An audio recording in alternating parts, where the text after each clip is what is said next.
nice little red vinaigrette.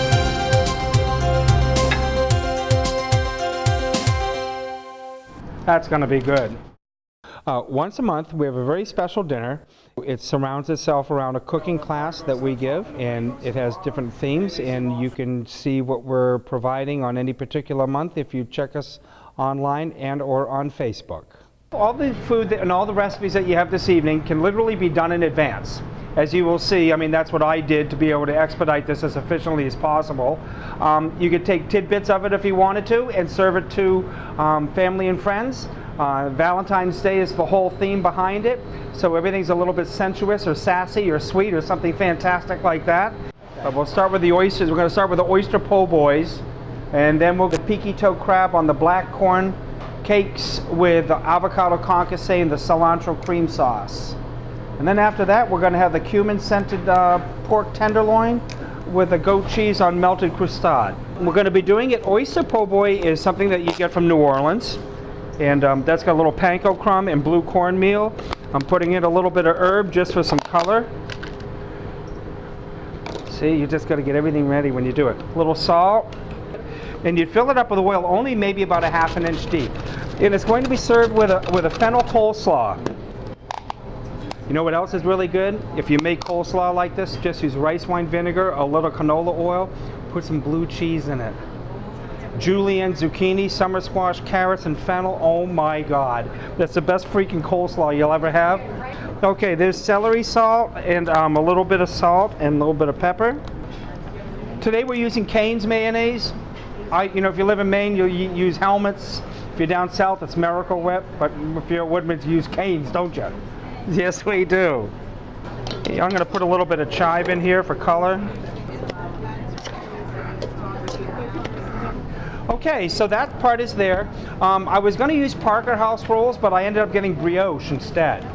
Peeke toe is the hardest crab in the world to pick. If you go to LL Beans, there's a little place on the right-hand side just before you get there, and that's all they pick. I have it mixed up here with just a little bit of lemon juice and a little bit of olive oil. And then I made some avocado concassé. I made it up in advance. The recipe is fairly simple. Avocado, I took it and I macerated it in a pan, in a pot. I mean, on a little mixing bowl. Added some lime juice to it and just a little bit of salt, and add a little bit of dairy product. So I took the black beans, cooked them off with celery, carrot, and onion. Half of it, you take it and puree it in a food processor. Add it back in. When you see your recipe, add 2 eggs and 1 cup of breadcrumbs. I forgot to get that in there. If you don't, they're not going to cook, okay? I use a lot of canola oil because it does not impart any flavor at all. Okay, they're going to go in like this. I'm going to let Franco finish these off. I've already got them done in advance.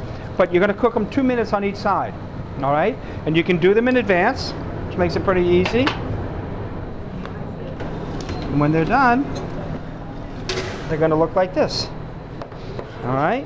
I know they don't look real pretty. It's black beans, okay? You could use pinto beans, I suppose. So then I'm going to put this on top. And the other thing that's nice about this, it's a portioning technique, but it's also fast. Now, the next thing is this lovely pork tenderloin. All right? When I use pork, I brine pork just like I brine chicken. So when you have the recipe for the brine, it's got kosher salt, brown sugar, spring water, celery, Spanish onions, bay leaf, peppercorns, a little bit of sage, and I let it sit in here from 12 to 24 hours. This was in for 12 hours, okay? Just mark it off on the grill, and when it's done, it's going to look like this, okay? But what we do is after it comes off of the grill, I rub it with mustard. That has a little bit of canola oil in it. And the pork is seasoned with salt and pepper. And then we roll it in toasted cumin seeds. Okay, I let the goat cheese warm up a little bit. Makes it easier to work with. Goat cheese from Vermont. Yummy. I'm checking my corn sauce back here. Making sure it's looking good. Nice color. Yummy.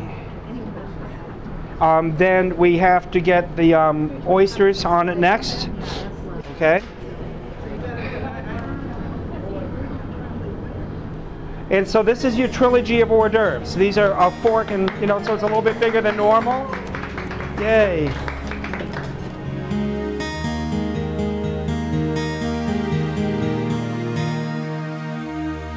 That's gonna be good. Okay, round 2, ladies. You ready? It's called a heart throb salad. It's got hearts of palm, artichoke hearts, and romaine hearts. And then we did a Cabernet Sauvignon vinaigrette.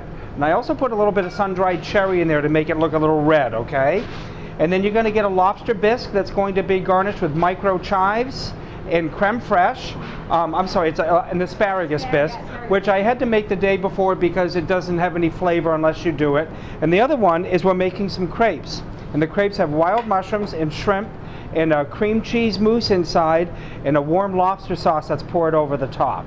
Frank was going to show you how we make the crepes. We make them from scratch. It's really easy. When you make your batter, you'd want to make it in the morning, leave it out at room temperature for about 3 hours. And when I make it, I use a pan this size, a Teflon one. You paint it with a little bit of butter and 1 2-ounce ladle of crepe batter. And it works perfectly. It makes just the absolute perfect size. And when they're done, they look like that. How lovely, right? So, and these are filled with wild mushrooms. There's oyster mushrooms, shiitakes, and portobello, and shrimp. Instead of using sherry, I used a little bit of cognac instead because the sherry wasn't good enough. So I decided we could use some Courvoisier instead. It wasn't so bad. And so, and then I'm making the lobster sauce over here. I have lobster stock. If you don't have lobster stock, you can go to a fish market or save your lobster bodies after you've had a lobster bake. Put them in a pot, put some water in it, celery, carrot, onions, 1 little can of Hunt's tomato paste, fresh tarragon, let it cook for 1 hour and 45 minutes, strain it, and then reduce it by half its volume, and you'll have perfect lobster stock, okay? And then I added some cream, and I'm gonna make a little roux with it, and when I make my lobster stock, after I strain the bodies and the broth is reducing, I put butter on top. And as the butter boils away, it takes on the flavor of lobster. And then you can saute seafood, saute shrimp and scallops in this with a little bit of garlic, shallots, and heavy cream and chives and put it over some linguine. You guys have made a roux before, right? Okay. This is being used to thicken up the lobster stock. Equal volume or equal weight. And I don't sit here and cook it. I'm not making, you know, jambalaya or gumbo, so I'm not trying to get, you know, a dark brown roux or this or that. And since we're using it right away, I actually keep it a little bit thinner, so when you stream it into something, it doesn't clump up. So I took the asparagus, I blanched them off in that vegetable broth, so they'd have lots of flavor. Then I just saved the broth for other stuff. And then I'm going to add it to the soup just before I serve it so it looks nice and green. Franco did all the crepes for me today. We take the cream cheese and we whip it so it's softer and lighter in volume. All right. So what he does is he goes like this first, puts a nice little line down. Show him what you do next, big fella. All right. While he's doing that, I'm going to go thicken up this, not thicken it up, but add this to the soup. And this is what it looks like when you add your stuff just at the end. So it looks nice and green. Crème fraiche. I was hoping I could get it to swirl on top and stay, but it's being difficult. I'm going to have to try something else. We'll do that. That way you can see it. These are called microgreens. I'm sure everybody's heard about these by now. I tried to get chives, but they came in and they were horrible, so I sent them back. And so they sent me, this is baby arugula.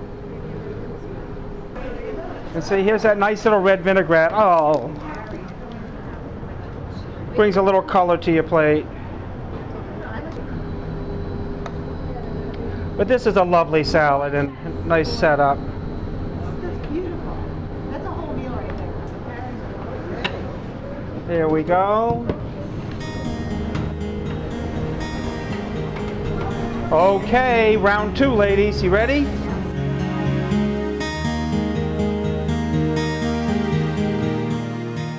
The dessert that we did for this evening for Valentine's Day was a trilogy of tastings. One was a bittersweet chocolate mousse that was served in an almond tuile with a fresh raspberry coulis.